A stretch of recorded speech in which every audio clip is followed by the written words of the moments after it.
కోదండరామిరెడ్డి, అమీర్ అలీఖాన్ ఎమ్మెల్సీల నియామకాన్ని సుప్రీంకోర్టు రద్దు చేయడాన్ని స్వాగతించారు బీఆర్ఎస్ ఎమ్మెల్సీ శ్రవణ్. కాంగ్రెస్ సర్కార్ చేసిన అక్రమ నియామకాలను నిలిపివేస్తూ సర్వోన్నత న్యాయస్థానం తీర్పు ఇవ్వడం హర్షణీయమన్నారు. సుప్రీం తీర్పుతో ధర్మం గెలిచిందని దాసోజు శ్రవణ్ పేర్కొన్నారు. తెలంగాణలో రేవంత్ రాజ్యాంగం నడుస్తోందని మండిపడ్డారు. ఆ రోజు కేసీఆర్ గారు ఒక దార్శనికతతో, ఒక మానవీయ కోణంతో ఇద్దరు బడుగు బలహీన వర్గాలకు చెందినటువంటి కుర్రా సత్యనారాయణ గారు ఎరకల సామాజిక వర్గానికి చెందిన ఆయన, Dasoju Shravan most backward classes, మా ఇద్దరిని కూడా ఆయన కేసీఆర్ గారు మమ్మల్ని గవర్నర్ కోటాలో ఎమ్మెల్సీలుగా పంపించినటువంటి తర్వాత జూలై 31, 2023 కేసీఆర్ గారు క్యాబినెట్ నామినేట్ చేసింది.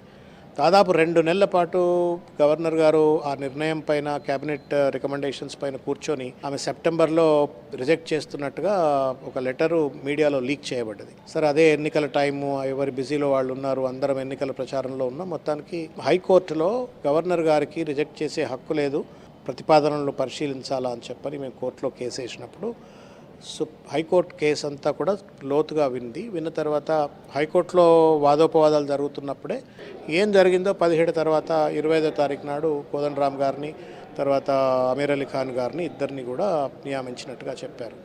మమ్మల్ని రిజెక్ట్ చేసినప్పుడు మేము రాజకీయ నాయకులు అని చెప్పిండ్రు. మరి కోదండరామ్ గారు ఒక పార్టీకి అధ్యక్షుడు, అమీర్ అలీ ఖాన్ గారు కూడా వైఎస్ఆర్ కాంగ్రెస్ పార్టీలో పనిచేసినటువంటి ఒక రాజకీయ అనుభవం ఉంది. మొత్తానికి ఏంటి అంటే ఈ మొత్తం వ్యవహారం పైన మమ్మల్ని ఆ రకంగా రిజెక్ట్ చేయటము, హైకోర్టు అన్ని వాదోపవాదాలను ధర్మిలా మమ్మల్ని రిజెక్ట్ చేసిన తీరు తప్పు అంటూ ఒక ఆర్డర్ ఇచ్చింది.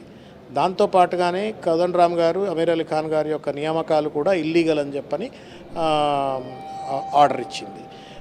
ఈ ఆర్డర్, హైకోర్టు ఆర్డర్ ఇచ్చిన తర్వాత దాదాపు 5 నెలల పాటు మేము ఎక్కని కడప లేదు, మొక్కని బండా లేదన్నట్టుగా గవర్నర్ గారి కార్యాలయం చుట్టూ, చీఫ్ సెక్రటరీ చుట్టూ, ముఖ్యమంత్రి కార్యాలయం చుట్టూ అనేక లేఖలు రాసినాం.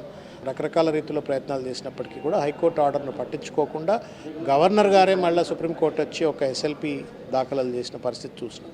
సో మళ్ళీ మేము కూడా ఒక కౌంటర్ ఎస్ఎల్పి దాఖలు చేసినాం. సరే, మొత్తానికి ఏంటంటే సుప్రీంకోర్టు వారేమో స్టే తర్వాత జరగబోయే నియామకాల పైన ఆర్డర్ ఇచ్చినారు. కానీ కోదండరామ్ గారు, అమీర్ అలీ ఖాన్ గారేమో హైకోర్టు ఆర్డర్ రివైవ్ అయింది కదా, కాబట్టి హైకోర్టు ఆర్డర్ రద్దయింది కాబట్టి మేము మా gazette previous appointment, previous recommendations అన్నీ రివైవ్ అయినాయి అని చెప్పని ఆ గజెట్ పట్టుకొని చైర్మన్ గారి దగ్గరికి వెళ్ళి వాళ్ళు డైరెక్ట్గా ఎమ్మెల్సీలుగా నామినేట్ అయ్యబడ్డారు. ఇవాళ మళ్ళా వాదోపవాదాలు జరిగిన తర్వాత నాకు అనిపించినటువంటి ఒక సమాచారం మేరకు ఆ అపాయింట్మెంట్స్ ఏదైతే, ఓత్ టేకింగ్ ఏదైతే కోదండరామ్ గారిది, తర్వాత అమీర్ అలీ ఖాన్ గారు జరిగిందో అవి రద్దయినట్లుగా నేను భావిస్తా ఉన్నాను.